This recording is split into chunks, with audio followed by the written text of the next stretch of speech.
Força aí, Jorge. Volta para lá. Ok. Está me ouvindo, né? Perfeitamente, Ah, perfeitamente. sim, Então. tá ok. Então, bom, vamos oficialmente dar bom dia a todos, né? Pela hora é bom dia em Portugal e Brasil, né? 4 horas de diferença, mas estamos na parte da manhã ainda. Então é um prazer realmente convite do Dr. Arthur, uma pessoa que eu conheci pelas redes. É a vantagem das redes sociais, né? Aproximar as pessoas, coisa que 20, 25 anos atrás, eu lembro ainda que meu pai ainda mandava carta para os amigos, né? Hoje a gente já tem uma tela para compartilhar com toda uma sala. Então a gente tem que se acostumar com esses novos tempos, pouco a pouco, e eu acho que é benefício de todos, seja em quarentena ou não. Eu acho que temos que continuar com essa comunicação mais forte, né? E é um prazer estar com todos vocês. Agradeço o convite e a confiança do Dr. Arthur em me chamar. Nós tivemos grandes conversas ano passado quando estive no Porto, uma cidade que me impressionou muito, né? Eu não conhecia Portugal e realmente me chamou muito a atenção e já tenho projetos de volta, não para a Espanha, mas para Portugal, viu? Então, preparem-se que em algum momento vamos caminhar juntos. Isso aqui é bom. Certo. É, o doutor, ele comentou, a gente conversou sobre um pouquinho, mostrar o caminho francês e até seria interessante falar do meu envolvimento com o caminho francês, como que começou tudo isso. Eu acho que, eu sempre falo que parece como algo que entra no sangue e não sai mais, né? É, eu falo que sempre que é uma viagem diferente de todas, vocês têm ele aí do lado, nós ainda temos que atravessar um oceano para poder chegar nele, e vocês vejam as nacionalidades que vão até aí, e não é à toa. Então, realmente é algo muito forte o caminho, que acho que para todos. Eu já fiz muitas apresentações no Brasil, vários temas que eu apresentei em algumas universidades. Aqui nós temos um congresso muito grande, que é o Encontro Nacional de Peregrinos a cada 2 anos. Já fui convidado também. E nesses encontros eu sempre falo, né, que, por exemplo, eu posso ir para Paris a conhecer. Eu não fui a Paris ainda, é o sonho da minha filha, eu vou levar quando ela fizer 15 anos. Ela tem 11 anos hoje. E eu falava assim, se você vai para Paris uma vez, você não volta para Paris todos os anos. Aí você vai querer ir para Bruxelas, vai querer ir para Roma, ir para Lisboa, outra capital que não conheça. E dificilmente alguém que vai para o caminho não volta, né? É interessante isso. Vocês devem conhecer gente que já fez aí várias vezes, e claro que a vantagem de morar perto é muito grande, mas aqui, eu fui 4 vezes em 20 anos, e eu conheço pessoas que foram 8, 10 vezes. Então, imaginem vocês que tem algo a mais no caminho, não é simplesmente uma viagem que falem, às vezes, muito introspectiva, praticamente uma autoajuda, às vezes um ano sabático, mas ninguém tira 10 anos sabáticos na vida, né? Então, eu sempre falo que o caminho tem uma força muito grande e dificilmente aquele que é picado por esse mosquito realmente dificilmente sai dele, né? É alguma coisa que realmente pega forte nas pessoas, né? Como vocês veem aqui, atrás eu tenho uma parede que é quase um museu. Eu tenho até espadas e algumas coisas aqui que eu trouxe de Toledo e das minhas viagens que eu fiz. E ainda bem que a família entende isso. A minha mulher também é peregrina, porque realmente aqui o chamado é muito grande. Eu trouxe algumas coisinhas aqui para vocês, para comentar com vocês sobre o caminho, principalmente o francês, que é o que eu conheço mais.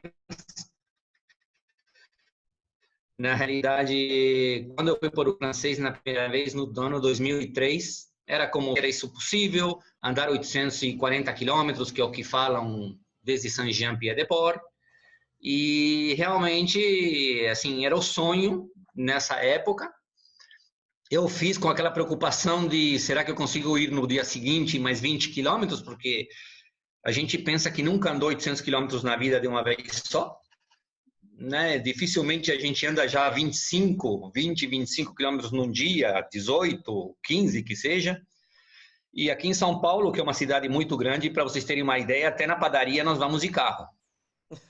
Então, quando a gente se propõe para isso, realmente assusta, né? Eu fiz o primeiro caminho, foi maravilhoso, adorei, eu achei que a minha missão já estava cumprida. E a minha surpresa foi quando eu cheguei em casa, que a minha esposa ia acompanhando cada parada e ficava olhando no que o Google mostrava naquela época, os trechos, as fotos dos trechos, porque 2003 nem para compartilhar foto nem nada. Ainda a gente não tinha uns meios de comunicação como hoje. Eu lembro que ainda usava cartão telefônico, euros, e acabava em 3 minutos. Imaginem que hoje a gente compra um chip com 20 euros e fala o mês inteiro.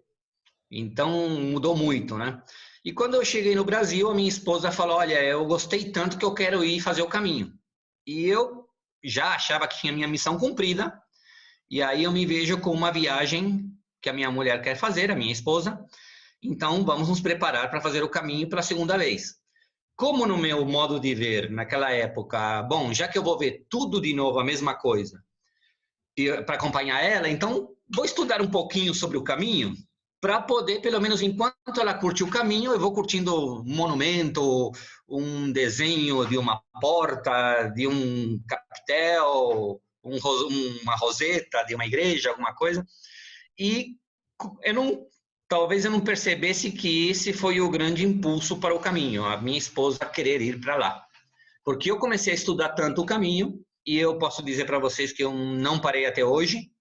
A minha biblioteca, eu não sou historiador, eu sou tradutor, intérprete de congressos, faço muitas coisas nesse sentido, tanto espanhol para o português, como português para o espanhol.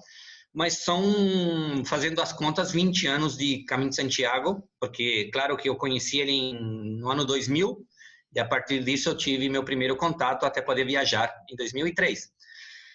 Cada vez estudando mais, 2006 nós fomos, e eu sempre falo para quem quer ir para o caminho, que se você quiser ir com sua esposa ou com seu marido, tem que ter um bom relacionamento, porque o caminho ou separa ou junta mais, não tem meio termo.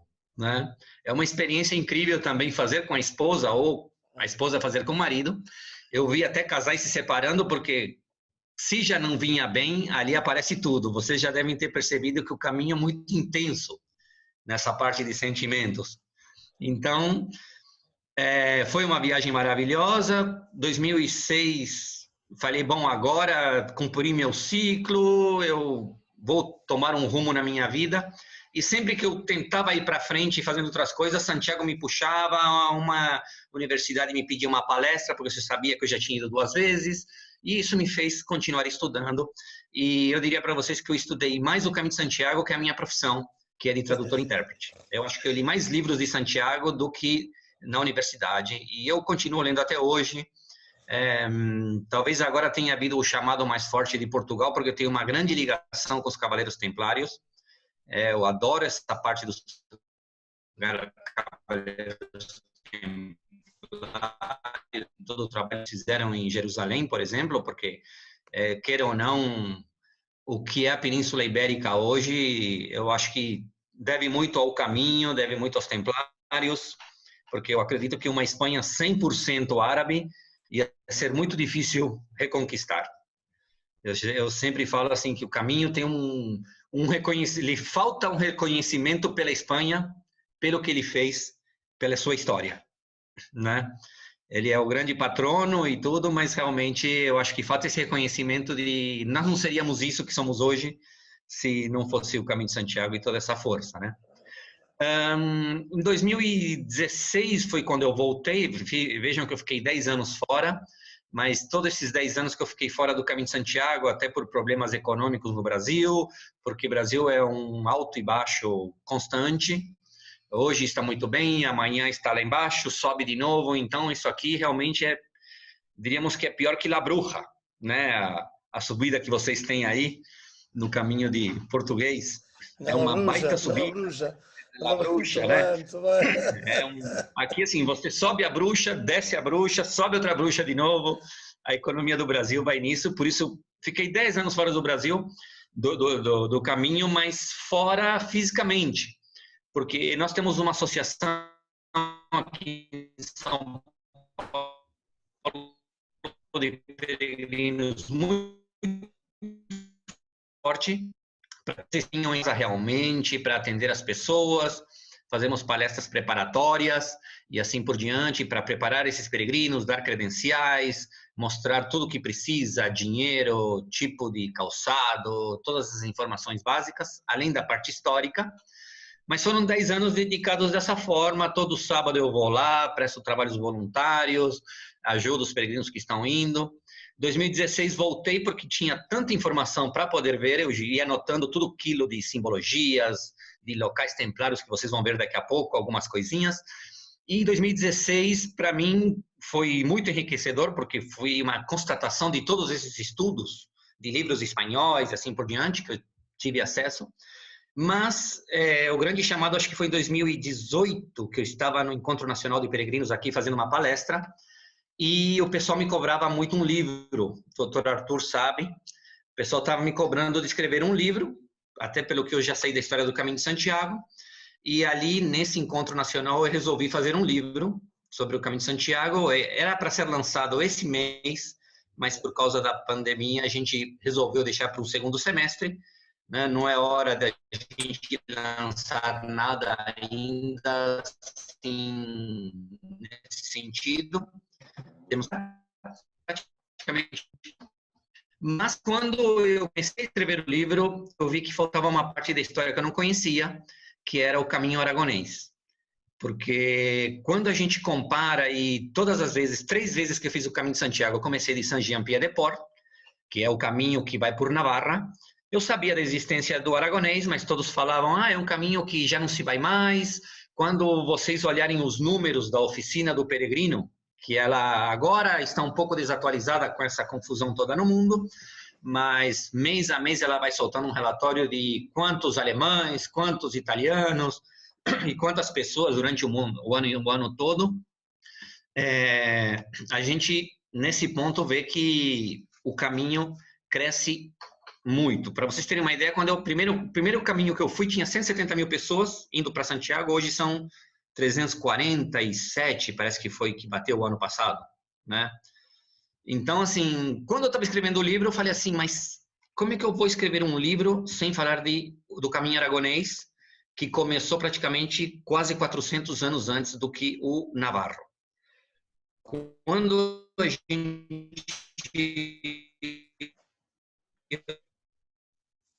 olha o caminho aragonês, a gente vê a realidade, foi um medo para poder chegar até lá, porque foi um caminho que um rei fez para testemunhar que o túmulo, que Santiago estava enterrado ali, mandou fazer a primeira igreja. Mas temos que ver que o grande leva de peregrinos veio pela França e não iam por São Jean de Pied-de-Port, mas vinham por São Porte. E por que São Porte? É porque a subida dos Pirineus é mais amena do que por São Jean de Pied-de-Port. Para quem é São Jean de Pied-de-Port, para vocês terem ido, são de 9 a 10 horas de travessia de São Jean de Pied-de-Port até Roncesvalles, e 7 horas e meia a 8 são só de subida. Então, vocês imaginem que é um esforço muito grande, né? E, na realidade, por São Porte, inclusive para quem vai por Lourdes, por aquela parte, por aquela parte, a subida é bem mais amena, é mais longa em termos de quilômetros, eu diria que deve ter uns 90 quilômetros a mais para poder chegar em Puente la Reina, que é onde os dois caminhos se juntam, tanto o aragonês como o que vai por Navarra. E isso ficou claro quando eu fiz o aragonês no ano passado. Eu conversei com vários padres na igreja, e nas igrejas que eu passava, e nessas conversas a gente comentava, né, que justamente por ali passava usavam muitas calçadas romanas.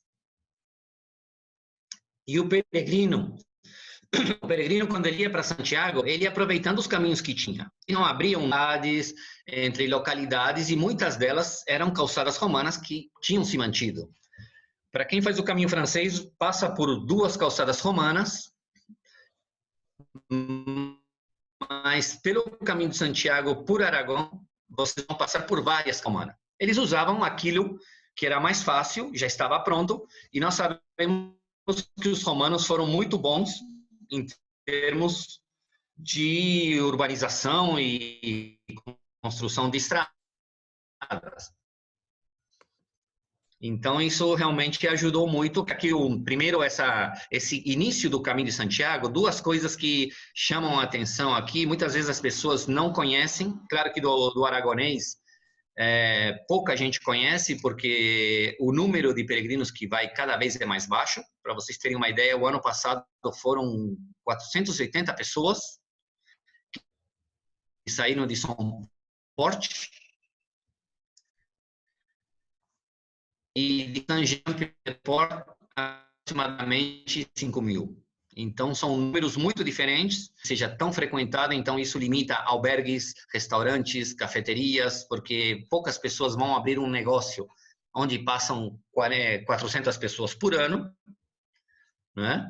Mas o caminho realmente de São Paulo, que eu vi, ele tem uma história muito rica, até chegar em Puente la Reina, do que de Saint-Jean-Pied-de-Port a Puente la Reina. Logicamente que ali temos 400 anos de investimentos da igreja. A foto, acredito que todos estejam a compartilhar. Eu vou pedir para o Dr. Arthur me avisar aí, as fotos estiverem chegando. Mas essa igreja é a Jaca, né? Seria a primeira grande cidade do caminho aragonês. E essa cidade se tornou muito importante porque o rei de Aragão, na realidade, ele conseguiu uma jurisdição importante na época, e conseguiu uma verba para construir uma catedral, realmente que para a época, e essa catedral eu vou falar para vocês que ela é de 1077, então vocês veem que essa catedral de 1077, enquanto que se nós formos estudar o mosteiro de Roncesvalles, ele é de 1221. Entre essa igreja e a catedral de Roncesvalles, a catedral gótica de Roncesvalles, junto com o seu mosteiro, levam 150 anos de diferença. Essa catedral foi muito imitada em sua construção dentro do Caminho de Santiago. Eu poderia comentar com vocês que Jaca se tornou um grande centro de arquitetos, e todos aqueles que iam para o Caminho de Santiago, eles partiam da escola de Jaca. Tanto que foi criado o que eles chamam de estilo jaquês, que vocês devem encontrar em algumas igrejas também no Caminho português, que é aquele que é a fita, se fosse um tabuleiro de xadrez. Esse estilo foi criado em Jaca e foi levado para praticamente todo o Caminho de Santiago, né? E eu diria para vocês mais na parte que nós temos ali que tem contato com Galícia, né? Tanto o caminho francês, o português, alguns mosteiros do primitivo. Sempre que vocês observarem que tem aquela fita enxadrezada, aquilo remete a Jaca, que é essa catedral. E é interessante porque, claro que já tínhamos a igreja em Santiago, não como conhecemos hoje, uma catedral, mas já era uma igreja importante, não nesse formato barroco que encontramos ele hoje, mas a Catedral de Jaca, por exemplo, ela se tornou um símbolo importante da peregrinação e ela tem uma referência muito interessante, que até o Dr. Arthur falou, pô, mas eu estive em Jaca e eu não me lembro dessa coluna que eu vou mostrar para vocês. Essa coluna, ela parece que morderam ela uma parte ali na parte central. Bom, essa coluna, antes de comentar um pouco desse buraco que temos nela,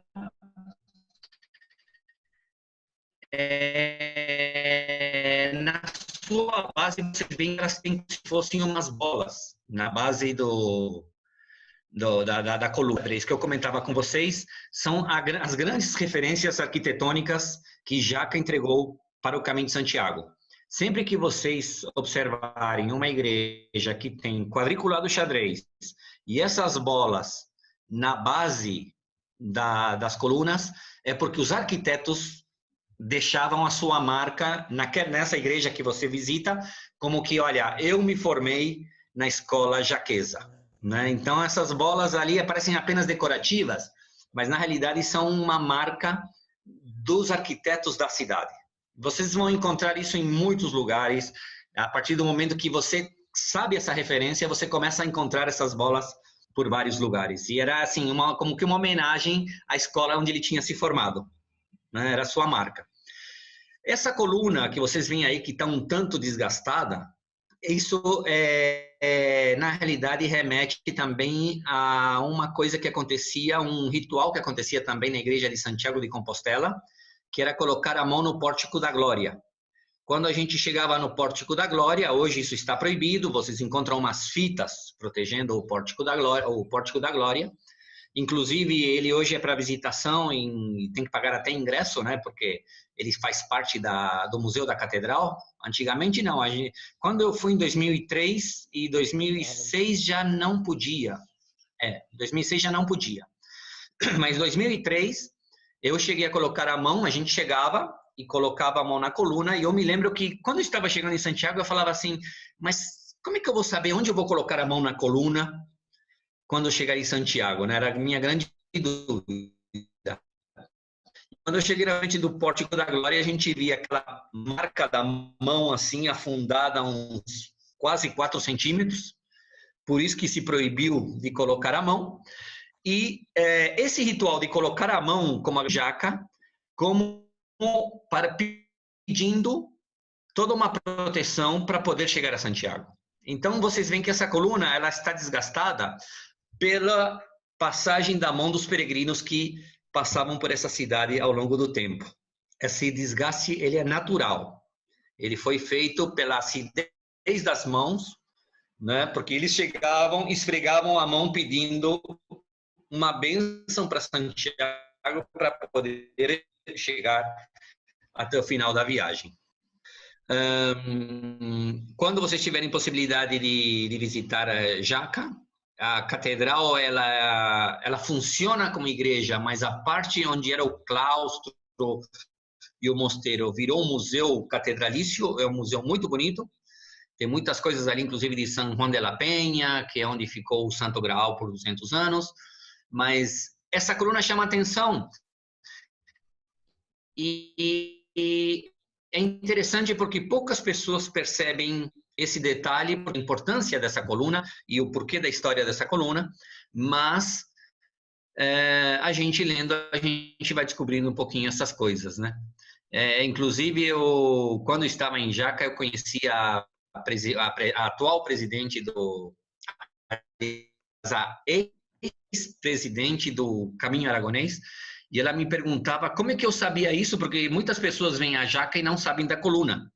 Mas, para vocês terem ideia, isso aqui descobri há muito tempo num livro do Juan García Atienza, o grande historiador espanhol que escreveu grandes obras sobre o Caminho de Santiago. Muito bom. Exato, esse livro. Já faleceu. Exatamente. Tem 2 grandes livros dele que eu gosto muito. Um é As Lendas do Caminho e outro que se chama A Rota Sagrada. São 2 grandes livros dele. E na Rota Sagrada que tinha esse detalhe importante aqui. E, claro, tem toda uma referência com a igreja de Santiago.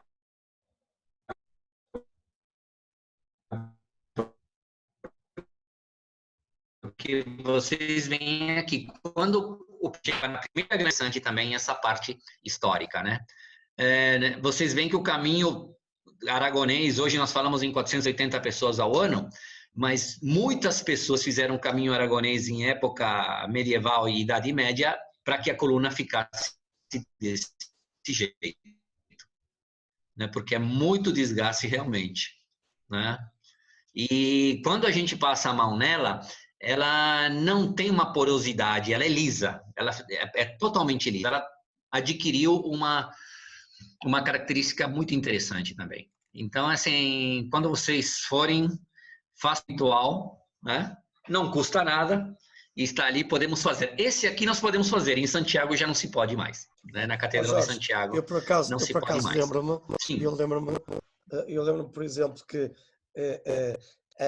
a cor da pedra faz lembrar também o Santo dos Croques no Pórtico da Glória, não é? sim, Quando uma pessoa dá sim. uma E é cabeçada a ao cor da mestre pedra. Mateu, não é? Exato. Para passar a inteligência do arquiteto que fez o Pórtico da Glória para a nossa cabeça, e a cor é exatamente a mesma. Claro que hoje em Sim, dia, como tu dizes muito bem, já não se pode fazer nem pôr a mão, na coluna, não é?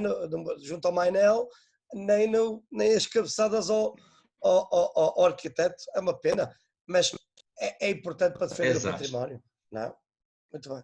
Sim, sim, sim. Olha, eu nesse ponto eu sou um pouco tradicional, digamos.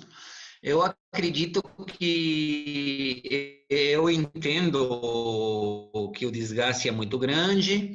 Eu entendo que a gente precisa preservar o patrimônio, sem dúvida.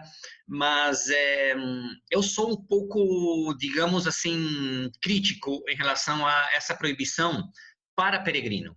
Eu acredito que, assim, a meu modo de ver, assim, o caminho, Santiago de Compostela não seria nada se não tivesse um caminho, Claro, porque e a Santiago é o simbologia, caminho. obviamente. Exato, exato.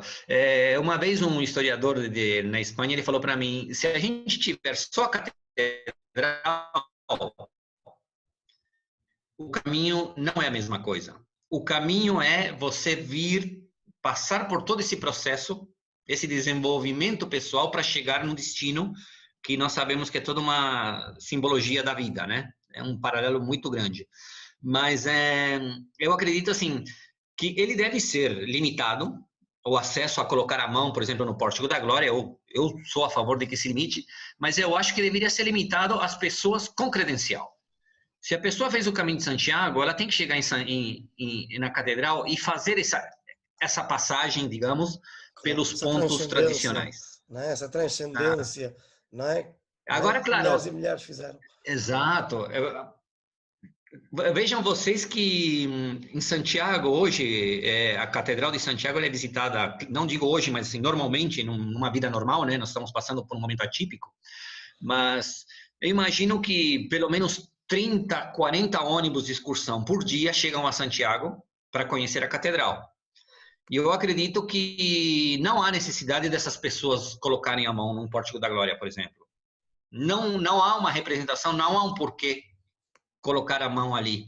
Agora, uma pessoa que veio peregrinando, que veio fazendo todo o seu processo, poderia ali, e eu acho que não seria tão danoso, digamos assim, para a coluna, né? Mas é claro, com a quantidade de pessoas que chegam e liberando a todos para colocar a mão, não tem como. Uma hora o pórtico ia furar, ia chegar do outro lado, né? Então, teve que limitar, claro. Espero que não limite em outras partes, como dar abraço ao apóstolo, né? Também, né? Mas, realmente, eu gostaria que tivesse essa brecha para os peregrinos. Você fez o caminho, vai aqui, mostra a credencial, mostra a tua Compostela e pode abraçar. Pode abraçar, digamos, pode colocar a mão na coluna. Mas hoje não é permitido. Mas eu acho que essa coluna de jaca está mais desgastada que a de Santiago. Talvez pelo tipo de pedra. Talvez seja por isso. Mas o desgaste dessa aqui é impressionante. Esse é o início do caminho aragonês. É um caminho que leva de 4 a 5 dias, uns 4 dias a mais do que o trecho por Saint-Jean-Pied-de-Port. Mas, logicamente, o trecho de Saint-Jean-Pied-de-Port para Roncesvalles e até chegar em Puente la Reina, a parte se tornou importante graças aos reis que vieram na sequência ali pelo ano 1100, e é onde nós chegamos, por exemplo, aqui a sala capitular de Roncesvalles. Fazer essa foto para vocês, onde está a sala capitular onde está enterrado o rei Sancho o Forte, né? Uma vez eu perguntei por que era chamado o Forte, e dizem que não era por ser forte realmente, uma pessoa, digamos assim, de muita força, mas é porque ele era muito grande. Ele ultrapassava os 2 metros de altura, o que para a época não era um normal, né? Vocês sabem que o ser humano, com o passar do tempo, foi aumentando de altura, né?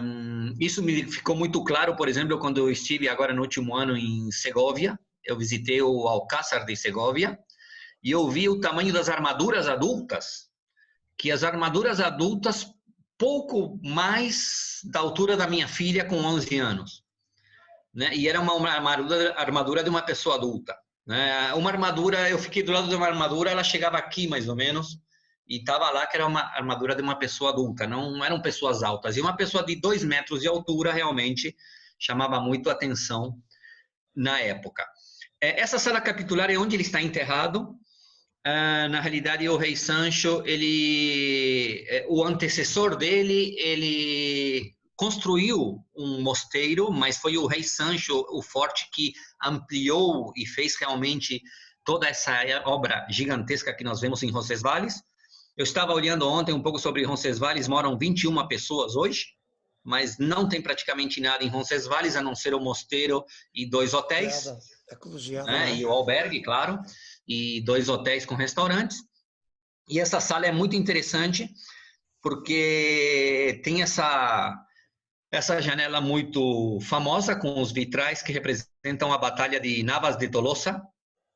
Foi uma grande batalha que ele venceu contra os árabes, ele junto com Dom Pedro, que era um dos reis também de Aragão. 3 reis se juntaram Dom Afonso II de Portugal, para poder vencer. Afonso II, exato. O Pedro de Aragão também. E nessa batalha é interessante porque dizem que, claro, Navas de Tolosa ela estava como que trancada. Então, todos os seus habitantes da cidade eles tinham sido escravizados pelos mouros, pelos árabes. E, claro, esse rei, quando ele ganhou essa batalha de Navas de Tolosa, ele resolveu, como símbolo, levar as correntes que fechavam os portões da cidade, que vocês vão ver a seguir aqui. Essas correntes que prendiam as portas das cidades, que acorrentavam a cidade, né, com o domínio árabe, é o que nós temos hoje na bandeira da Navarra. Quando você olha a bandeira da Navarra, ela toda vermelha, com essas correntes entrelaçadas que representam a vitória desse rei Sancho, né? Sancho o Forte. É interessante a história dos reis espanhóis, né? Os reis católicos. Apenas fazendo um comparativo com o anterior que nós tivemos antes do rei Sancho, o Forte, nós tivemos o Sancho o Sábio, né? Que era muito dado a escrever cantigas. Ele escreveu muitas cantigas para Santa Maria, que era a Virgem de Vilarcázar de Sirga, ali em Castilha e León. E eu fico imaginando, porque o rei o Sábio, o Afonso Sábio... Afonso X Sábio. O Sábio, ele também... Maria. Exato, exato. Mas uma coisa que me chamou a atenção, e eu deixo aqui também isso como uma semente para todos pensarem, o rei Afonso o Sábio, ele era uma pessoa muito culta e ele se voltou totalmente à astrologia. Ele, até hoje, na astrologia, ele é estudado, ele tem vários tratados e livros. Se vocês entrarem no Google Imagens, coloquem Afonso Astrólogo. Não Afonso o Sábio, porque é o mesmo, só que ele tinha 2 apelidos. Eu fico imaginando, naquela época, um rei católico especializado em astrologia, né? Eu acredito que não devia ser muito bem visto, né? Porque realmente, claro, a astrologia sempre foi considerada uma parte, né, uma ciência que a igreja não considerava muito, apesar que no Caminho de Santiago ela tem uma força muito grande, Nós vamos ver isso nos Templários também, mas aqui nós temos, apenas para fechar essa parte aqui, quando vocês puderem ir para Roncesvalles, eu peço que vocês visitem essa sala capitular, é muito interessante. Vocês vão conhecer o claustro também de Roncesvalles. Eu digo assim, visitem, porque vejam que eu demorei 3 caminhos para saber que essa sala capitular existia. Nos primeiros caminhos eu ia na igreja, da igreja saía correndo da missa, porque a missa é muito emocionante em Santiago, na igreja de Santiago, ali em Roncesvalles. É a primeira grande missa que a gente vê dentro do Caminho de Santiago, né? Tem Saint-Jean-Pied-de-Port, mas eu acho que a missa de Roncesvalles é a que realmente toca mais forte, né? A Santa Maria ali, uma imagem gótica do século XIV que nós temos ali dentro. A igreja é muito bonita. Mas, assim, eu demorei 3 caminhos para saber que, por uma pergunta ou não sabe da existência, não tem nenhuma placa dizendo ali, olha, visite a sala capitular. Às vezes a gente tem que correr um pouquinho atrás da informação. É muito interessante conhecer essa parte do Caminho de Santiago ali, dentro das suas paredes, dentro de Roncesvalles. Não somente a igreja, mas também a parte da sala capitular. Vocês vão ver o claustro e tem uma parte muito bonita do caminho ali.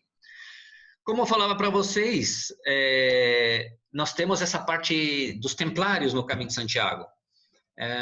Talvez a ordem que mais está envolvida em mistérios, né? Porque, na realidade, não temos nada escrito sobre eles.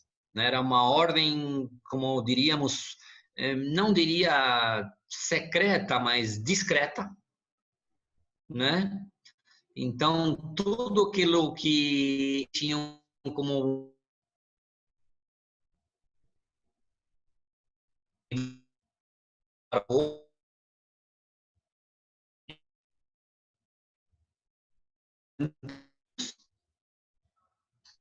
e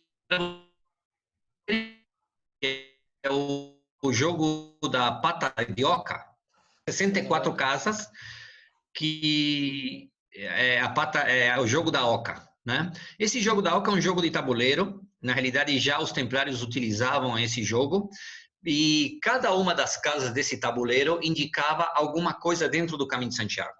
Então, assim, olha, casa 3.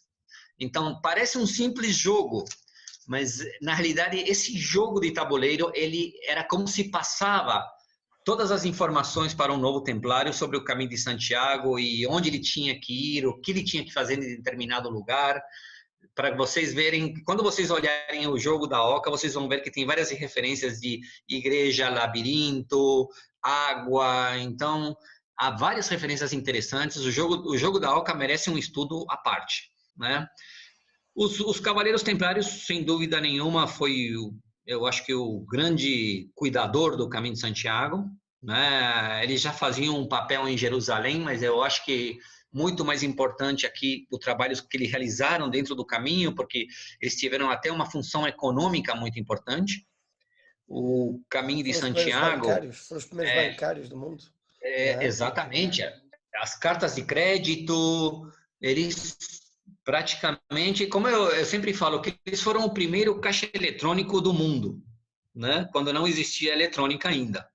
Porque quando você precisasse de dinheiro, você tinha feito um depósito na França, na Itália, de onde saísse, fazia um depósito com eles, você conseguia essa carta de crédito, e à medida que um templário passava a cavalo, mostrava essa carta e falava, olha, preciso 3 moedas, preciso 2 moedas, e ele ia descontando da sua conta esse valor. Esse papel foi muito importante, a parte de proteção também, mas a gente vê que já era uma época que o árabe tinha dominado até onde ele tinha podido dominar, e ele não se preocupou em dominar 100%, porque teve uma resistência ali entre o País Basco também. Os bascos são bons de briga, né? Nesse ponto. E os templários, eles, assim, mais que proteger a segurança contra os moros, eles protegiam o peregrino de, às vezes, um pequeno assalto, A gente não vê isso como um assalto ou como um roubo feito por árabes. Eram pessoas mal intencionadas que se escondiam nos bosques para poder roubar uma moeda ou outra de um peregrino. Então, eles davam essa segurança e eles, claro, que eles têm algumas construções importantes dentro do Caminho de Santiago, eles se preocuparam muito com isso. E uma das grandes construções, e eu, no meu modo de ver, essa aqui é a mais importante que eles fizeram no Caminho de Santiago, essa eremita, essa de Santa Maria de Eunate, né?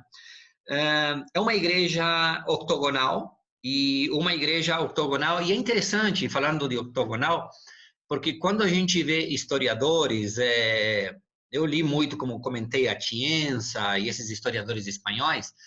É interessante porque quando a gente olha para uma igreja, no caso templária, a gente consegue reconhecer que a igreja é templária. Mas a maioria dos livros ela não finca o pé de que a igreja é templária. Olha, tem características templárias, pode ter sido, né? Eu vou mais além. Eu acho que assim tem coisas que não deixam dúvidas. Tem toda uma característica. No Caminho de Santiago nós vamos encontrar duas igrejas octogonais apenas. A primeira é esta, que é de Eunate, e temos outra a exatos 50 quilômetros de Eunate, que é a igreja de Torres del Rio. A diferença entre as duas, porque quando olhamos as duas elas são muito parecidas, é que essa, como vocês podem ver, ela tem um pequeno muro externo. Esse muro, cuidado, esse muro é novo. Ele não é medieval. Essa igreja aqui, de Eunate, ela é de 1170 aproximadamente. Tá?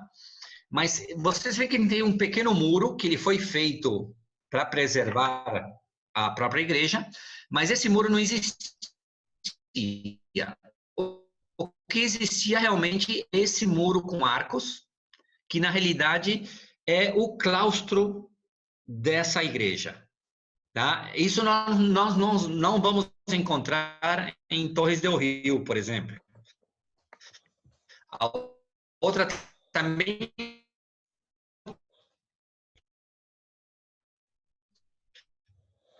muito que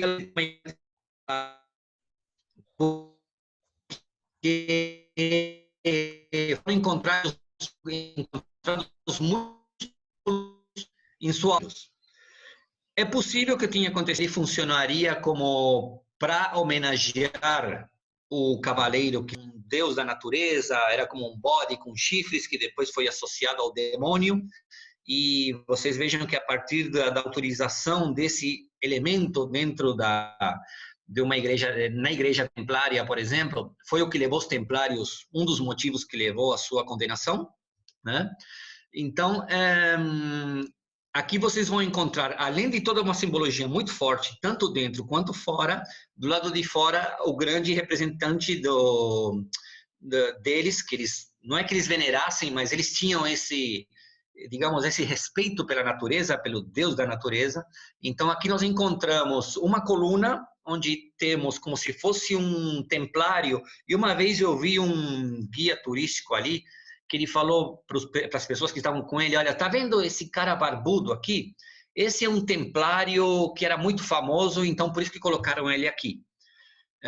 Não sei se a pessoa ou não estava avisada ou não queria falar realmente, mas há relatos, né, de historiadores que contam que eram feitos rituais em volta do claustro, e talvez por isso o nome, porque Eunate em euskera, que é o idioma do País Basco, ele quer dizer 100 voltas, né? Então, dizem que se um templário desse 100 voltas ao redor dessa igreja, pelo claustro, essas figuras ele começava como que a entrar em transe, e essas figuras começavam a se mexer, e aí ele conseguia ver esse famoso templário barbudo, como diz o guia, dando volta, né? Ele se virando para poder se transformar nesse Deus da natureza. Nas 3 igrejas que eu conheci em 3 igrejas que eu conheci de templários, seja em Oukos, que é uma cidade que fica a 10 quilômetros daqui pelo caminho aragonês, Eunate e Torres del Rio, as 3 têm esse Deus da natureza. As 2 primeiras, Oukos e Eunate, tinham esse Deus do lado de fora, e é interessante que Torres del Rio tem um de cada lado no altar, como que fazendo a sua guarda, como custodiando ali, fazendo a guarda do altar. Mas vocês veem que são elementos... Jorge, sim. Tens que vir cá a Portugal novamente para visitares uma torre ortogonal, que é a Torre de Dornes, em Ferreira do Zezer, e obviamente a charola templária do mosteiro do convento de Tomar. Sim. Não é? Como tu sabes, era a sede dos templários em Portugal. Não é? Uma das grandes figuras templárias que ajudou à criação do reino de Portugal foi Dom Gualdim Pais, que era amigo do primeiro rei de Portugal, Dom Afonso Henriques, e eu estou curioso, porque eu não conheço tantos templários como tu, estou curioso por saber se encontro esse tal barbudo lá no convento de Tomar. Tenho que admitir que despertaste-me a curiosidade para ver se efetivamente encontro também esse Deus da natureza no convento de Tomar. É possível, é muito provável realmente, né? Essa igreja chama atenção, tem alguns aspectos interessantes dessa igreja, eu vou comentar apenas alguns deles, mas primeiro que ela fica a quase 4 quilômetros de Puente la Reina e não tem nada em volta. Quando nós estamos pelo caminho aragonês, estamos quase chegando em Puente la Reina. Chegamos a Eunate, faltam 4 quilômetros e só tem a igreja no meio do nada. Uma coisa que chama atenção, porque Puente la Reina, ele foi um centro templário muito importante. Para vocês terem uma ideia, na rua principal de Puente la Reina, na Calle Maior, nós encontramos a igreja do Crucifixo, onde temos outro dos grandes símbolos templários, é uma igreja muito linda templária, que nós temos o Cristo crucificado na pata de oca, que seria a pata do ganso. Então, quando você chega na igreja, o Cristo ele não está, como nós temos aqui no Rio de Janeiro, no Cristo Redentor, com os braços abertos, mas ele está com os braços em Y. Né? E isso era realmente uma marca dos templários. E aí você me pergunta, mas por que eles representavam o Cristo na pata de oca, que seria como um tridente, sem esse aqui, né? Um Y. E aí o que eu posso lhe dizer é o seguinte, que os templários eles não achavam certo venerar a cruz que tinha sido objeto da crucificação. Então eles inventaram um segundo símbolo, né? É como dizer assim, eu não vou homenagear um bandido homenageando um revólver, digamos. Seria mais ou menos esse o pensamento templário. Eu não vou venerar a cruz, porque ali ele foi crucificado, então eu vou colocar ele no Y, que é a marca deles, realmente, a pata de oca, a pata do ganso, e eles fizeram essa separação. Puente la Reina está muito próximo. Então, assim, a princípio, para que fazer uma igreja no meio do nada e não em Puente la Reina, se eles já tinham ali e realmente levantaram uma igreja bem maior que essa, quase uma catedral? Na realidade, assim, eles procuravam, pelo que nós vemos, assim, locais de muita energia. Eles procuravam realmente onde houvesse energia. As igrejas templárias têm uma relação muito forte com rios subterrâneos. Então, onde tem água, se uma igreja é templária, procure água que ela vai passar embaixo. E provavelmente no seu centro. Na parte central da igreja, ali é o ponto central de energia telúrica, digamos assim. Essa igreja é muito interessante. Telúrica, exatamente. Exatamente. Uma coisa que me chamou a atenção, e eu acabei fazendo alguns estudos na hidrologia da Navarra para entender melhor essa parte, e descobri alguns estudos sobre Eunate. Embaixo de Eunate, em 50 metros de profundidade, existem 18 rios subterrâneos, passando em várias direções, em diferentes níveis. Pequenas veias de água, mas que isso proporcionaria muita energia telúrica para a igreja. Quando nós olhamos, eu não trouxe aqui uma foto dos muros, mas se vocês procurarem uma foto de Onat vista de cima, vocês vão ver que os muros não combinam com as 8 faces das paredes da igreja. A igreja é um octógono perfeito. Os seus muros são totalmente irregulares. É um muro octogonal que circula a igreja. Eu falo desses arcos, ok? Onde temos o claustro. Nós temos ali essas paredes com os arcos, num total de 33, que é um número bíblico, né? Nós temos aí a idade de Cristo, é a quantidade de arcos que nós temos em volta. Mas essa quantidade de arcos, claro, todos decorados e tudo, ele tem toda uma representação muito especial. Nós temos muros, por exemplo, de 2 metros, assim, de comprimento, e o outro do lado tem 7. E o outro do outro lado tem 4 metros. Não é um octogonal perfeito em volta. E isso se deve ao fato de que eles fizeram os muros, né, estudando as principais veias de água que passavam embaixo. Então, na realidade, quando a gente olha Eunat de cima, se vocês olharem no Google, vão encontrar muitas fotos dessa igreja de Eunat, vista de cima, fotos de drone, vocês vão perceber que ela é totalmente desigual, mas é porque uma veia ia para lá, outra para cá, e com isso eles fizeram os muros.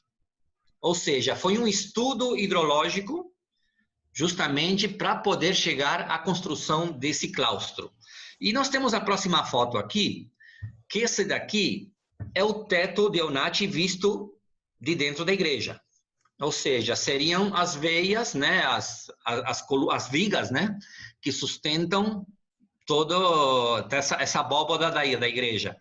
Vocês percebam que as veias que nós temos aqui são totalmente irregulares, né? Não é oito perfeitos alinhados. Percebam aqui, por exemplo, começando da parte de cima, indo para a direita, que o primeiro ele deve ter aí um pouco mais de 20, quase 30 graus. O segundo tem um ângulo de uns 60 graus, praticamente. Depois, quando a gente vai chegando aqui embaixo, nós temos um ângulo aí também de um pouco mais de 30. Mas vocês percebam que ele é totalmente desigual. Eu até brinco, às vezes, que eu falo assim, que o engenheiro que fez isso, ele era muito ruim de contas, né? Porque olha como é que ele fez isso, totalmente desproporcional. Na realidade, tudo isso que vocês veem ali são marcações de rios que passam embaixo também. Então, vocês vejam que o ponto central de Eunat, onde se juntam todas essas linhas do teto, elas demonstram que ali é o ponto de maior energia da igreja. Isso era muito comum, esses estudos dentro da arquitetura templária. Primeiro se fazia um estudo, passa água embaixo, passa. Vamos determinar se é energeticamente forte. Então podemos construir.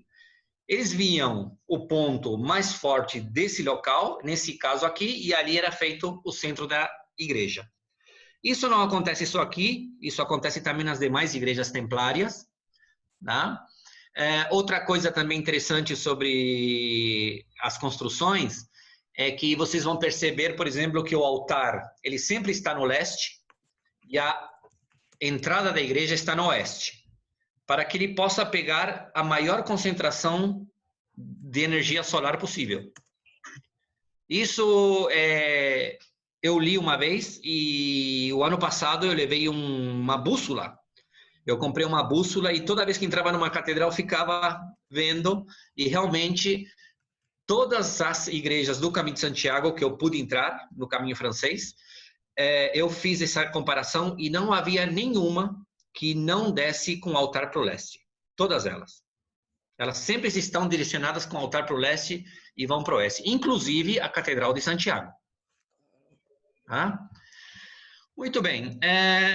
Eunat, Torres del Rio, eu sempre falo que parece o yin e yang do Caminho de Santiago. Elas têm uma relação muito forte. 50 quilômetros distanciam uma da outra. se diz que essa igreja de Eunate, ela é para fins funerários, e provavelmente Torres del Rio, que fica a 50 quilômetros daqui, que é outra igreja octogonal, ela seria para fins de iniciação.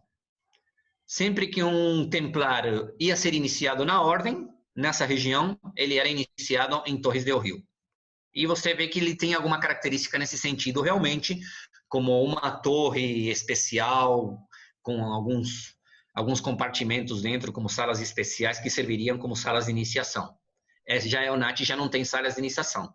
Tem uma torre que leva até o sino, até o campanário e nada mais.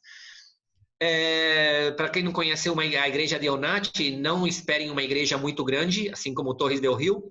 Ela deve ter ali de raio uns 5 metros no máximo. 5 metros de raio. Não é uma igreja muito grande. Tá? Octogonal, mas assim, é uma igreja muito interessante de visitar. E eu diria para vocês assim que ninguém se sente indiferente quando chega a Eunate. Sempre as pessoas têm uma experiência única e muito pessoal. Tá? É muito interessante. Coloquem no roteiro de vocês quando vocês possam ir. Vocês veem que no teto ele tem algumas aberturas. Né? Essas aberturas existiam. Hoje temos vidros ali protegendo essas aberturas. Na época, logicamente, como vocês sabem, eram colocados mármores brancos para que fosse feita a passagem da luz.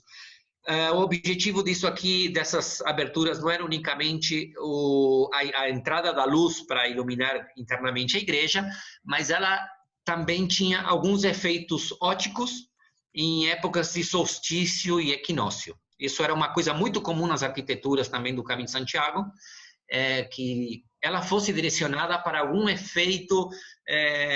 Posso mostrar, falar para vocês de San Juan de Ortega, por exemplo, que tanto no equinócio de outono como da primavera, a luz entra por uma janela e ela ilumina o capitel da Anunciação, onde temos toda ali a Anunciação de Cristo. Os meus alunos fizeram comigo, conheceram também a igreja de Santa Marta de Tera, no caminho, na Via da Prata, ou, digamos assim, o tramo de Puebla de Sanabria, caminho de Sanabres, em que também tem lá uma capela, com a exceção de Santa Ana, onde eu chamo-lhe a luz equinocial, onde 2 vezes por ano a luz entra, tanto é que depois há várias catedrais. Por exemplo, em Paris existe uma igreja que até aparece no livro do Dan Brown, onde aparece uma espécie de um relógio anual, onde a luz do equinócio entra, do equinócio, do solstício, e vai-se marcando vai lá, no chão e nas paredes da igreja, para que as pessoas soubessem quando era a mudança das estações. Não é? Exato, a igreja de Saint-Sulpice, em Paris. A igreja de Saint-Sulpice. Sim. Era muito explorado esse fenômeno. Era bastante explorado realmente. No Caminho de Santiago, por exemplo, uma coisa que eu descobri nesses meus estudos para poder fazer a publicação, é que a própria Catedral de Santiago, ela está projetada para alguns efeitos óticos. Por exemplo, às 5 da tarde do dia 25 de julho, que é o dia do apóstolo, quando o sol vai se pôr, ele entra por uma janela lá do Pórtico da Glória para iluminar o santo lá no altar. Então, isso já era... Há estudos, né? Eu falava de São Martín de Tera, por exemplo. Há pouco tempo eu vi a planta dessa igreja e mostrando como tinha sido feito o cálculo de ângulos dos arquitetos, e é impressionante. Impressionante o cálculo nesse sentido, né? Bom, falando um pouco mais dos templários, é importante não deixar de falar sobre o que eles chamam de Castelo Templário de Ponferrada, né? Isso aí ainda fica na parte de Castilha e León, caminho francês. É interessante, hoje ele recebe esse nome de Castelo Templário de Ponferrada, mas vejam que, na realidade, ele não foi levantado pelos templários. Tá? Esse castelo já existia, ele foi feito em cima de um castro celta, né? Ainda tinha palhoças. Vocês ainda têm esse patrimônio em Portugal? Nós, O nós, doutor me nós, nós mostrou temos uns. alguns castros, aqui não se chamavam palhoças, chamavam-se habitações castrejas, mas, por exemplo, os meus alunos conheceram as palhoças em Sebreiro, quando os levei a Sim, Sebreiro, as sim, palhoças, que ainda hoje sim. são tradicionalmente os telhados trabalhados por artesãos, não é? As Exato. palhosas da Serra dos Ancares, não é? Nós éramos para ter ido este ano a Ponferrada, na altura em que a gente faz aquelas viagens pela Galiza, em julho, só Sim, que, obviamente, com esta claro, confusão toda, acho difícil. Nunca se sabe, claro. nunca se sabe, nunca se sabe. Ponferrada que é um castelo lindíssimo. É Castelo muito lindíssimo. lindo, muito lindo. Foi feito todo um trabalho de reconstrução muito bonito. Esse castelo aqui, como comentava, ele era um castro celta, aquelas. E eu lembro que o doutor Arthur, há coisa de 1 ano ou 2 anos, ele me mostrou algumas fotos de algumas coisas celtas, uma vila celta em Portugal. Sem Eu não dúvida. me lembro qual Temos, era. temos várias, por exemplo, tens na Galiza, tens Santa Tecla, na Santa Galiza, Tecla. não é? Santa Aham. Tecla, não é? Muito perto, obviamente, da fronteira. Tens aqui, por exemplo, tens o Castro de Alvarelhos, tens o Castro de Ferreira, por exemplo, Sim, são vários, a Citéria de Sanfins, por sim, sim, exemplo. Eu depois posso te mandar mais imagens, não é? sim, sim. Construções Aham. circulares, não é? Sim, sim. E algumas delas até com muralhas já à volta também. Tens a Citéria de Briteiros, que é uma das mais conhecidas também, muito conhecidas, Uhum. e outra que é a Citéria de Esposendo, também é muito interessante, muito interessante. Um dia quando vieres cá, faço-te uma visita como fiz com o Porto, está bem? Sim, sim, com certeza. E, bom, o castelo, na realidade, ele já existia um castelo ali, quando os templários chegaram. Eles chegaram por volta ali de 1178, que o rei determinou também os templários necessitavam de um ponto no caminho e foi talvez o primeiro lugar que eles cederam para os templários. Agora vejam que interessante, né? Porque era um castelo bastante simples, né? Na mesma localização e tudo, mas não tinha essa imponência que vocês veem hoje. Ele era um castelo bastante simples, de 3 torres, né? Muito simples realmente. E os templários, quando chegaram ali, eles fizeram todo um processo de remodelação. Eles colocaram ali a mão na massa realmente, começaram a levantar torres, né? Que logicamente toda a torre é a segurança do castelo, né? Porque é o ponto mais alto para poder visualizar o inimigo.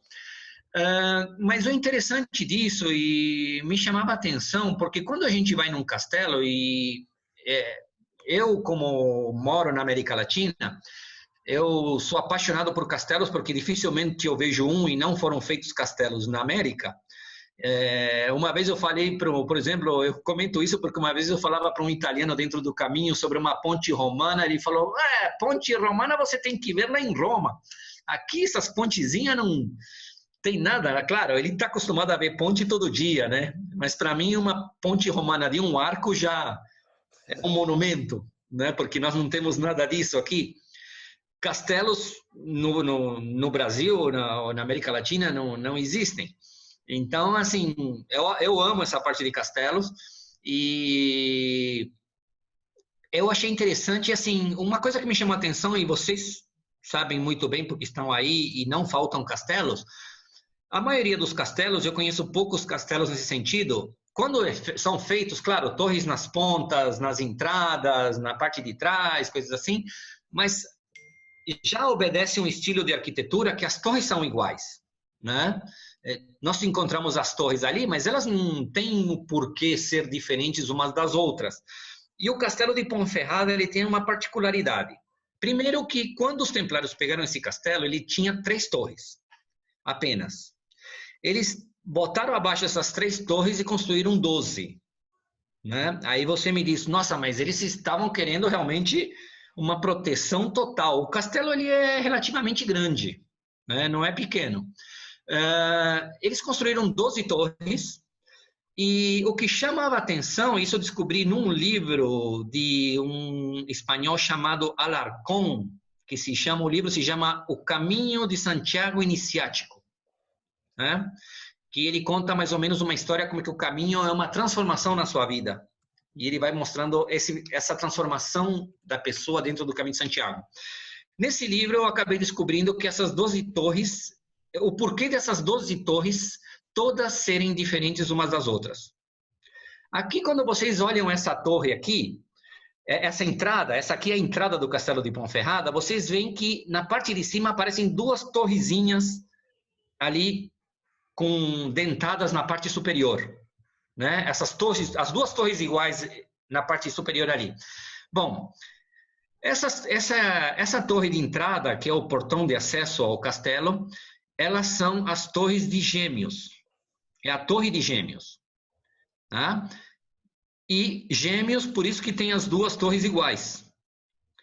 Quando a gente chega e observa um pouco a construção de cada uma das torres, a gente vai percebendo que a planta de cada torre, na realidade, obedece à constelação do signo no céu. Então, quando a gente vê, por exemplo, a constelação de Câncer, quando eu vou na torre de Câncer, por exemplo, eu sou do signo de Câncer, eu vou ter a minha torre lá, que inclusive é aquela da ponta ali, aquela meia arredondada que vocês veem na foto menor, essa a torre de Cabreira, que é a torre do signo de Câncer. E a sua construção obedece justamente à constelação no céu do símbolo de Câncer. Então, eu não sei de que signo é o Dr. Arthur. Leão. Leão. De Leão. Leão. Mas o senhor vai poder ver, assim, vai poder visitar a sua torre próxima vez que for a Ponferrada. Espetáculo, eu não sabia isso, maravilha. É interessante. Conheci estas 4 apenas, Malvecino, Moclímanos, não tinha essa relação Claro, então com os claro. signos. Espetáculo. Todas têm nomes. Malvicino, Cabreira, e é interessante porque hoje existem, das 12, hoje existem 11 torres, porque a Torre de Ares, ela ficava fora do castelo, e essa torre não foi reconstruída na época que se reformou esse castelo aqui. Hoje, quando nós visitamos, tem 11 torres, e a Torre de Ares, que ficaria fora, como se fosse uma torre de vigilância fora do castelo, né? Essa torre hoje não existe. Nós encontramos 11. Mas é interessante, por exemplo, eu sou do signo de Leão. Veja como é a constelação de Leão. O mapinha, vocês encontram isso facilmente na internet. Você vai lá e você vai ver que a construção daquela torre obedece ao signo do zodíaco, né? Eu sempre comento que os templários, e eu acredito que isso não vem de Jerusalém, toda essa parte esotérica, principalmente, vem muito do Caminho de Santiago, porque eu vejo que aqui há muita coisa dos celtas, muita coisa que veio dos romanos. Então, assim, eles foram como que se aculturando de várias fontes. E eles foram, claro, aprendendo com isso, e, queira ou não, em algum momento isso acabou incomodando para quererem a sua execução, né? Mas é interessante notar na simbologia templária o uso de referências da natureza, animais, símbolos zodiacais, as eras, por exemplo, a era de peixes, representada dentro de uma igreja, por exemplo, em Pamplona. Quando nós entramos na Catedral de Pamplona, por exemplo, o que mais encontramos são símbolos, por exemplo, o signo de Leão, o signo de Capricórnio, isso encontramos claramente nas paredes, né? E, claro, tudo isso serviu para eles se aprimorarem, pessoalmente, digamos, e até esotericamente, né? É impressionante como um castelo é construído obedecendo signos do zodíaco, né? Essa parte é muito interessante porque realmente mostra uma parte dos templários que poucos conheciam, né? Esse envolvimento tão forte com tudo isso, né? O castelo, tem uns comentários das torres. Depois eu posso passar, eu acredito que eu tenho guardado, eu vou passar para o Dr. Arthur e ele passa para vocês. Eu tenho a planta de cada uma das torres com a constelação. Então, isso ajuda muito a localizar cada uma delas e falar, olha, eu vou até a minha torre e já volto. Aí vai visitar Leão, Capricórnio, Sagitário, todas elas estão ali, a não ser Libra, que ficava na parte externa e ela acabou não sendo reconstruída. Deixa eu ver aqui. Bom, tínhamos que comentar um pouquinho, né? Pisar um pouco no caminho português. Não é assim? Eu acredito que essa pedra pode ser comum para algumas pessoas que já passaram pela cidade de Padrón. Claro, claro, Né? claro que sim, claro Aqui que sim. já essa pedra acinturada, diríamos, né? Ela parece que ela tem uma cintura nela. E até quando eu visitei essa cidade, é muito interessante porque eu acho impressionante a falta de conhecimento das pessoas em relação a Padrón. Né? Muitas vezes as pessoas fazem, principalmente até o caminho português, vão para Padrón, vão para o albergue, vão jantar e tudo, mas muitos não conhecem essa pedra, né? Não sabem da importância dela, que foi onde foi amarrada a barca onde chegou o apóstolo. Deve ter falado com a Maria Dolores, da igreja de Padrón, que ela faz uma explicação espetacular, uma senhora já de alguma idade, uma simpatia. Ela é mágico, a forma como ela faz a explicação, não só da própria igreja, mas desta área votiva, né? Área votiva.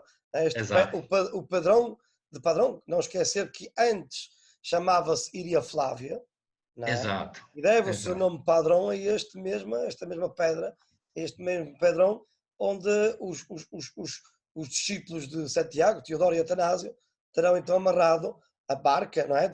Para subir o rio Sar, não é? Em direção então a Iria Flávia, não é? Iria Flávia. Sim. É interessante, eu fiz todo um passeio no ano passado ali, eu conheci um historiador, Manuel Garrido, uma pessoa que escreveu até o guia de Padrón, muito interessante, e ele me levou pelos pontos, e ele foi me explicando toda essa parte, porque na realidade a ria era muito grande naquela área, e ela praticamente secou, ela recuou, né? Houve um recuo da ria, inclusive onde Iria Flávia, praticamente você não encontra mais, era um porto, e hoje não existe mais, né?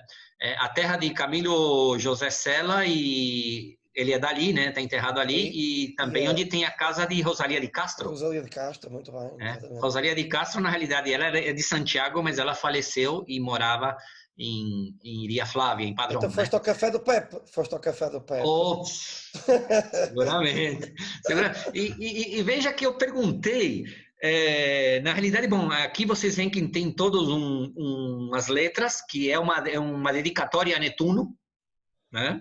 Essas iniciais que estão gravadas dizem como que o povo de Iria Flávia dedica essa arca votiva a Netuno, né? Tem toda essa dedicatória ali, e eu perguntei até se era proposital esse formato de taça, né? Com uma cintura no meio, e a resposta que eu obtive é que na realidade não, ela é o desgaste do abraço dos peregrinos, né? Quando eles chegavam, porque Padrón teve uma importância, claro, por causa da chegada do apóstolo ali na ria, mas vejam vocês que muitas vezes o peregrino não parava em Santiago, ele ia até Padrón para conhecer a pedra, né? Eu posso afirmar, e muitos são contra, e eu acredito plenamente nisso, que nas épocas medievais era mais comum um peregrino ir até Padrón do que ir para Finisterre, porque a importância peregrina era muito mais forte, tinha uma simbologia mais forte nesse sentido. E vocês percebem que para afinar a pedra é porque realmente levou muito abraço, né? Sem dúvida. Há quem diga, há historiadores, obviamente, que dizem também que esta pedra provavelmente teria sido usada no porto de Iria Flávia e pode ter sido desgastada por causa das cordas dos barcos, não é? E depois quem ia à Finisterra eram sobretudo aqueles que faziam uma relação com a religião, mas também com as religiões antigas. Não é? A Finisterra sempre foi um caminho de peregrinação, neste caso pagão, não é? O local onde o sol se punha no final do dia, não é? Há milhares de anos que se via que os celtas da cultura de Alcetate caminhavam até Finisterra para sobretudo os casais, e é daí que provavelmente poderá ter vindo primeiramente a tradição da vieira, não é? Da tradição da vieira, da concha da vieira, porque como era o único sítio onde essas conchas existiam, para provarem aos pais de que tinham feito mesmo a peregrinação do sol a Finisterra, levavam a vieira com eles, não é? Sim, correto? Sim. Isto, Sim, claro, depois aqui encontram-se vários mistérios, vários credos, várias religiões, não é? Sim. E em Finisterre tinha o Araçolis. Araçolis, exatamente. Então, você vê que tem toda uma simbologia nesse sentido. É interessante que vejam Araçolis, que o... peço desculpa, que é só para, isto é o jornalista a falar, que é para nós contextualizarmos o pessoal. O Araçolis era uma espécie de uma janela em que as pessoas iam rezar ao Deus Sol, não é? E essa janela quase que enquadrava o Sol na altura do Sol a pôr-se. Compreendem? Araçolis. Tá bem? Isso mesmo. E uma coisa que eu fiquei sabendo agora no último ano, há ali em Padrón é muito famoso o vermute, né? O vermute padronês, além dos pimentos, né? Famosos, né? Os pimentos Padrón. Os pimentos de Padrón. E é interessante porque agora essa empresa, essa marca famosa ali na região de Vermute, ela resolveu agora ir à caça da arca.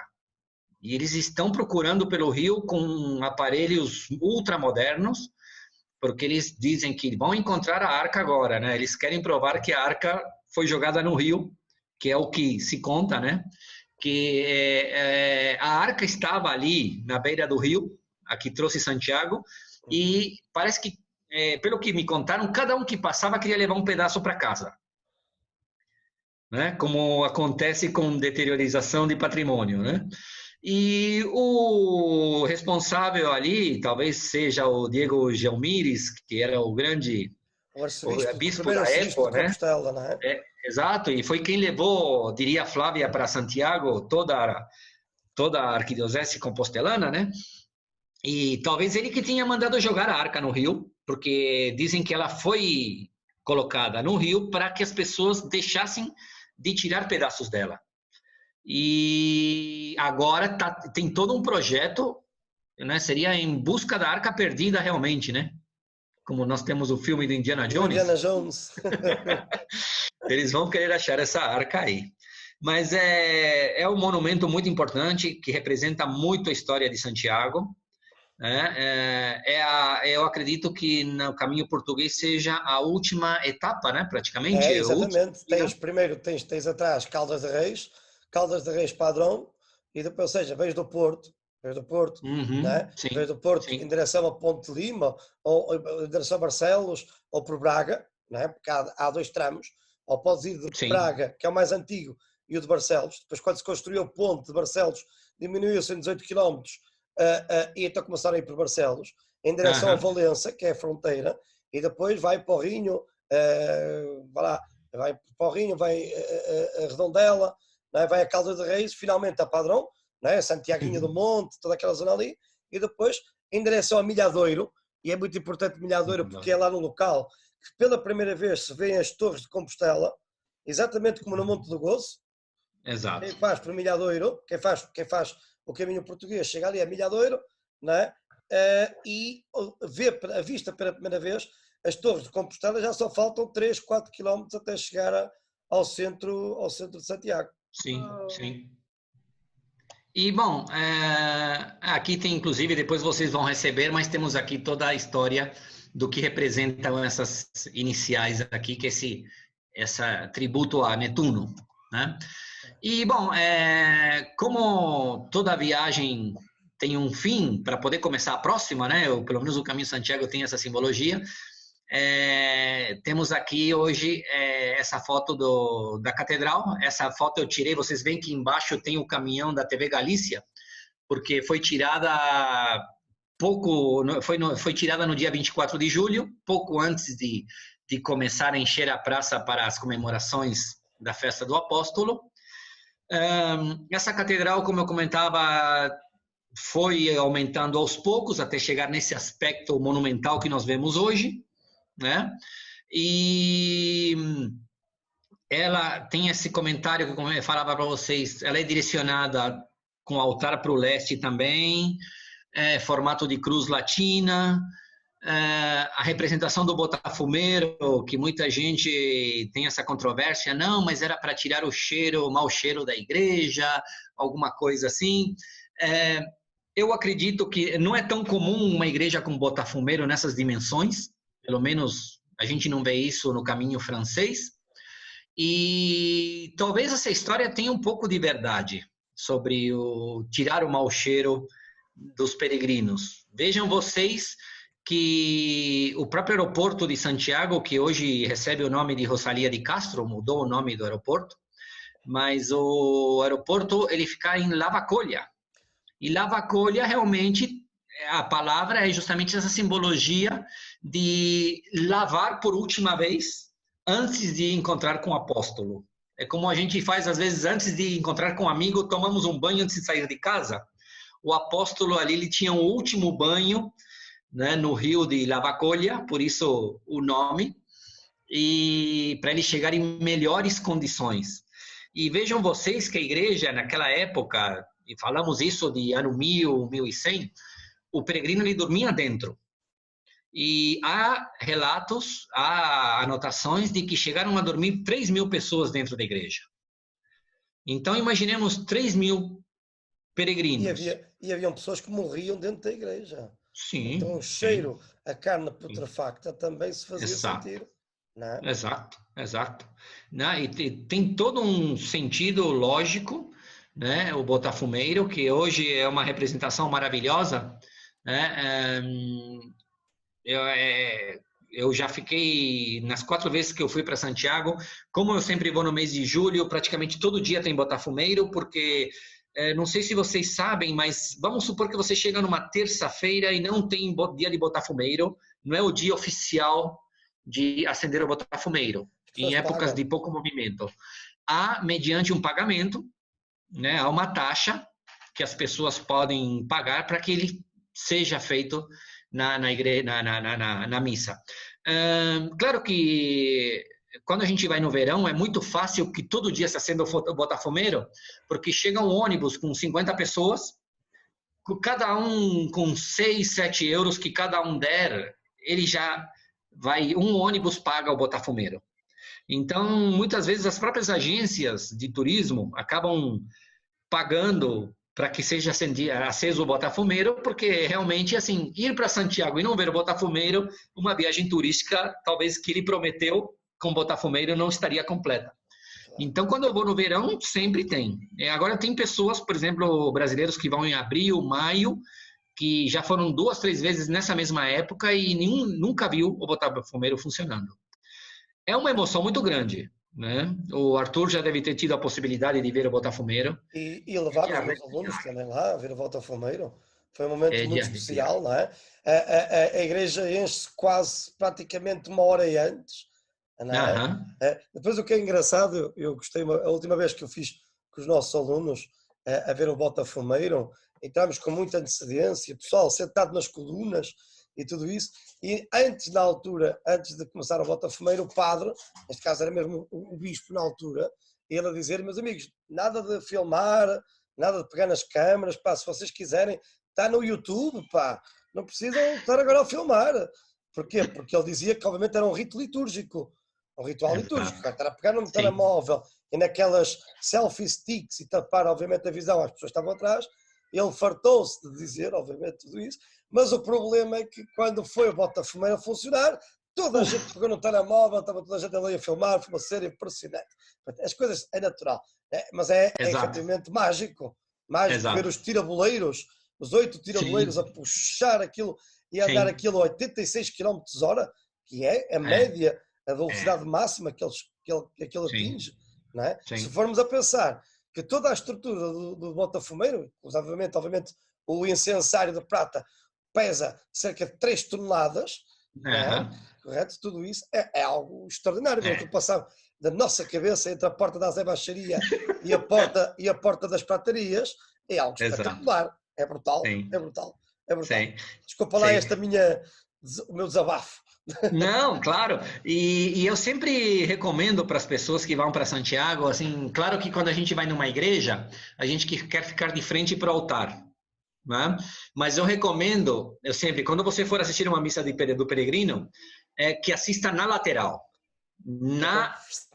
na parte Exato. lateral, para você ver o pêndulo do Botafumeiro inteiro. Se você ficar de frente para a catedral, você só vai ver ele passando um No pedacinho meio. e não Exatamente. vê. E tá, daqui a pouco você vê ele passando no meio de novo e não vê ele subindo. E se você ficar nas laterais, você consegue ver ele na plenitude. Ele quase que alcança o teto, né? Impressionante a altura que ele atinge. Né? É E, bom, espetacular. uma coisa que eu acho que comove muito é justamente que a capela é cantado o hino a Santiago enquanto o botafomeiro ele está ali fazendo o seu trabalho. Né? Exatamente. E E é uma quando a música gente muito ouve essa gira. A música, versão em galego é muito gira, Senhor Santiago, nossa, é apóstolo. impressionante. É espetacular. É Sim. Não, lindíssimo. eu recomendo que ouçam, é impressionante. Outro dia estava ouvindo com a letra, acompanhando com a letra, é muito interessante. E, bom, cantado ao vivo e com órgão de tubos. Então, aquilo entra muito fundo na alma. É Exatamente. impressionante. Não dá para ficar ali, não tem como não cair uma lágrima do olho nesse momento. Por mais que a pessoa tenha feito, ou não, eu fui visitar Santiago, eu não fiz o caminho, mas aquele momento é único. É, Mesmo quem não é peregrino, que não fez o caminho a pé, ou bicicleta, ou seja, ele realmente ali, ele vê realmente a força de tudo aquilo. Né? E uma última foto que eu trouxe aqui para a gente ir já caminhando para o fim é a famosa Praça do Obradoiro. Né? Obradoiro, por causa de onde trabalhavam os obreiros. Era o grande canteiro de obras. Né? Essa foto eu tirei do Museu da Catedral. E lá no fundo vocês veem o Palácio de Rajoy, né? Que seria a sede da Galícia. E em cima, na parte superior ali desse Palácio de Rajoy, é onde tem o Santiago Matamoros. Né? Tão polêmico em épocas pós-Torres Gêmeas, né? Já houve muita controvérsia de querer tirar ele ou não, mas é uma representação. Realmente faz parte da... é uma das 4 representações de Santiago, não é? Temos o Santiago Exatamente. Apóstolo, Santiago Peregrino e depois temos, Uhum. obviamente, temos o Santiago Matamoros, não é? Sim, Da célebre sim. Batalha de Clavijo, não é? Exatamente, exatamente. E aí nós temos essa praça onde se trabalhava. É, como eu comentava com vocês, era muito comum os arquitetos medievais se faziam um estudo do solo para poder encontrar água, né, e que a água desse energia para a igreja. Não foi diferente nesse local, só que eles viram que não tinha água nessa região do Obradoiro, ali do Monte Libredon. Não existia uma água na região. Então, o que aconteceu? Os mestres canteiros, os mestres arquitetos, eles resolveram levar, levar água até a igreja.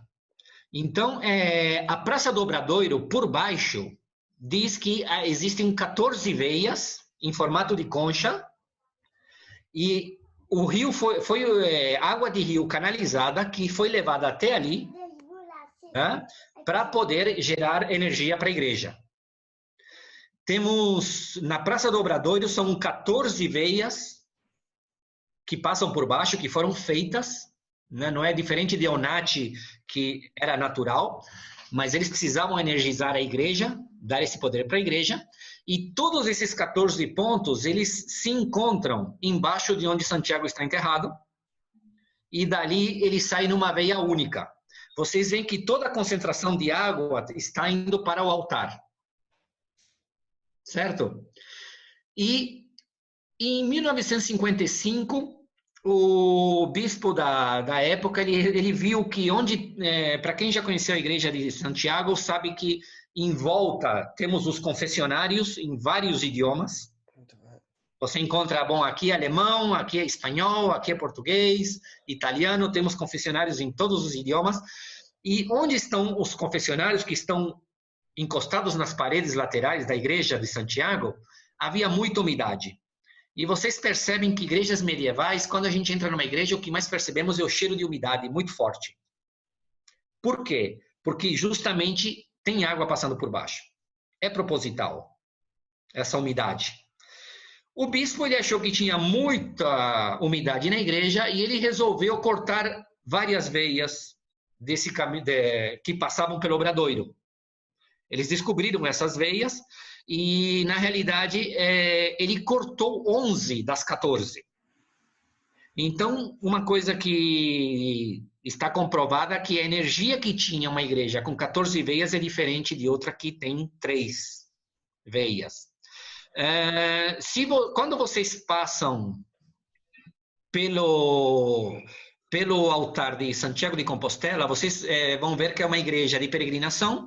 Como toda igreja de peregrinação, você consegue passar por trás do altar. O deambulatório.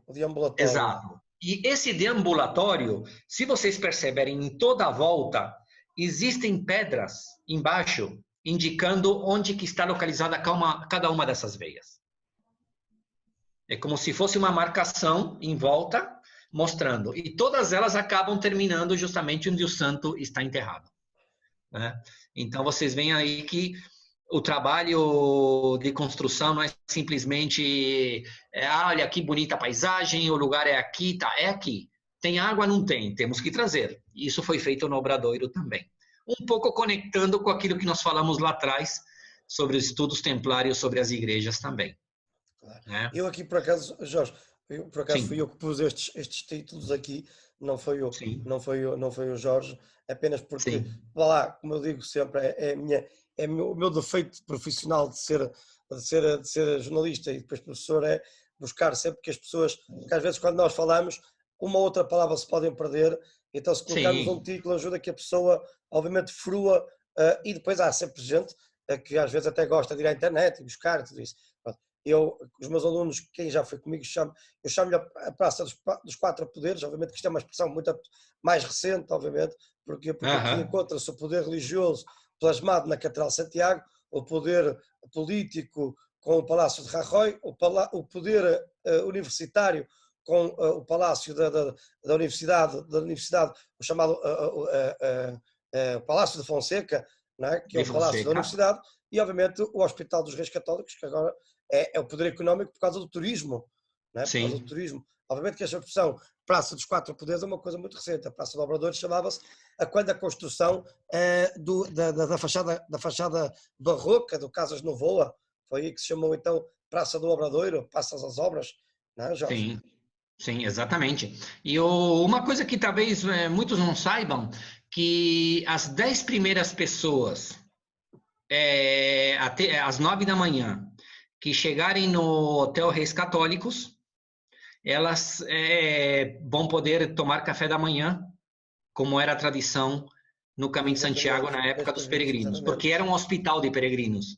Então, quando ele abriu como hotel, hoje é um hotel 5 estrelas, mas quando ele abriu como hotel, há uma cláusula nessa condição de que os 10 primeiros peregrinos que vêm com Compostela de manhã, eles podem tomar o café da manhã dentro do hotel.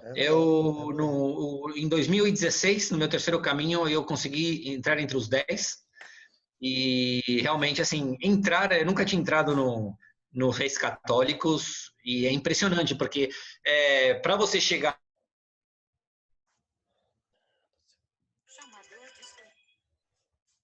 os peregrinos, né? Não é o local, o saguão, os clientes do hotel tomam café da manhã, é uma sala feita para os peregrinos ali dentro.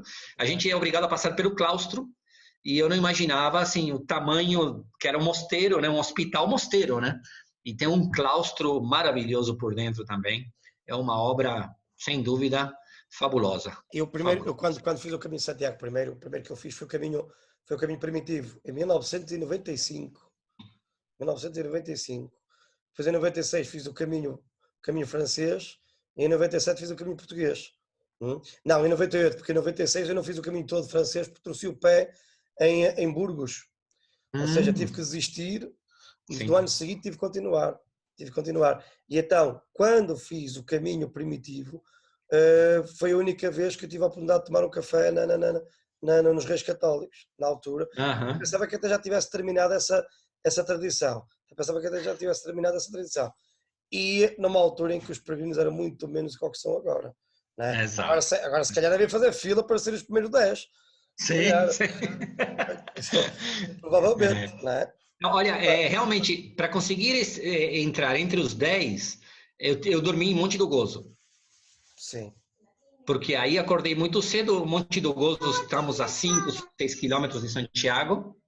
Então, eu consigo chegar entre os primeiros para pegar a Compostela, porque não basta você chegar em Santiago, você tem que chegar, pegar a Compostela e depois se apresentar no hotel para poder tomar o café da manhã. Vale a pena pela simbologia, né? Vale a pena. Muito bem. Vamos abrir agora as perguntas. Antes de mais nada, Sim. agradecer ao Jorge. Também a hora está avançada e o Jorge tem muito que fazer também. E acredito também algumas senhoras também gostavam, obviamente, de fazer a refeição e tudo isso. E obviamente também dar também à Zoan, desculpa, dar à muita, a minha filhota mais nova que vai ter que tomar um pequeno almoço. Está na hora. Acordou agora. E então, já conheceste, era a Martinha, tu conheceste no ano passado, lembras-te? E já vai fazer um ano desde que estiveste cá. E obviamente agradecer novamente ao Jorge a todas essas explicações.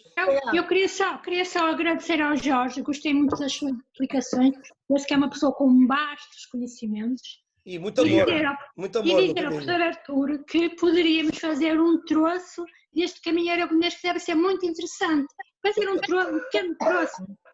E eu acho que uma das ideias que eu tenho a fazer é mesmo nós fazemos, porque não, partes do caminho francês, porque a Costa Ferreira já faz com vários grupos e tem ali umas dinâmicas. E o caminho aragonês e o caminho francês são lindíssimos. O caminho primitivo é mais difícil. O caminho primitivo é para mim, e convido o Jorge a fazer um dia destes. Obrigada a todos. Obrigada, professor, e obrigada, Jorge. Até à próxima. Beijinhos. Quem tiver que sair, obviamente. Valeu a pena o desafio. Muito bem. Valeu. Olha, jovens, ficamos então hoje por aqui. Estão-me a ouvir? Obrigada. Então, jovens, um abraço. Muito boa ideia. Continuaremos então o caminho de Santiago. Está bem? Continuaremos então o caminho de Santiago para a próxima semana. Hoje à tarde temos um convíviozinho às 12h30. Está bem? Se quiserem apareçam. Está bem? Para conversarmos um bocadinho. Também, contar umas anedotas, porque não? Está bem? Está certo? E depois, se tiverem mais perguntas, outra coisa importante. Hora da asneira, vai ser a hora da asneira. A hora da asneira. Se tiverem mais perguntas, mandem-me um e-mail. Jovens, mandem-me um e-mail para eu passar depois para o professor Jorge. Está bem? Okay. E claro, agradecer obviamente a todos vocês que estiveram presentes. Obrigada. E muito em especial ao meu amigo Jorge. Está bem? Por esta partilha de conhecimentos. Meus amigos, e como é que se diz? Ultreia e Suzeia. Bom caminho, meus amigos. Agradeço. Saúde e paz. Saúde e paz. É novamente ao Porto, Jorge. Quando vier novamente ao Porto, o professor Artur que marca um encontro com nós todos. Mas é claro que sim. Sobretudo quem fez o caminho de Santiago conosco. Eu queria concluir da seguinte... Estão todos convidados para então conhecermos o Jorge pessoalmente. Ias dizer, Jorge? Só para terminar, queria comentar com vocês que, bom, meu caminho, eu descobri o caminho português, estou descobrindo pouco a pouco, agora estou lendo sobre os templários em Sagres, e meu caminho português vai ser o próximo projeto. Eu resolvi, como eu falei no começo, eu escrevi um livro sobre o caminho francês, aragonês e navarro, que vai sair no segundo semestre. Eu não queria mais continuar escrevendo, eu achei que uma obra para deixar para as pessoas esses conhecimentos que eu descobri, tá bom, mas eu resolvi fazer uma trilogia na realidade, e o segundo, provavelmente, é o estudo que eu já estou começando a fazer, e no máximo em 2022 eu vou para o caminho português. Muito bem, estás bem-vindo. Eu vou conversar muito com o Dr. Arthur ainda, porque o projeto é sair de Lisboa e ir fazendo um caminho templário de Santiago. Fazer toda uma relação templária desde Lisboa até chegar ao Porto e depois ir para frente. E desde já fica o compromisso de que quando estiver no Porto, nós temos que nos sentar para comer uma francesinha. Porque o Jorge adora francês. Comer o vinho do Porto. Mas quando comer a minha francesinha é diferente, Jorge. Tens que vir aqui a casa, pá. Faço ali uma francesinha maneira. Está feito, ó bife. Vamos Olha, ou então fazemos no auditório? Ou no ambiente da universidade?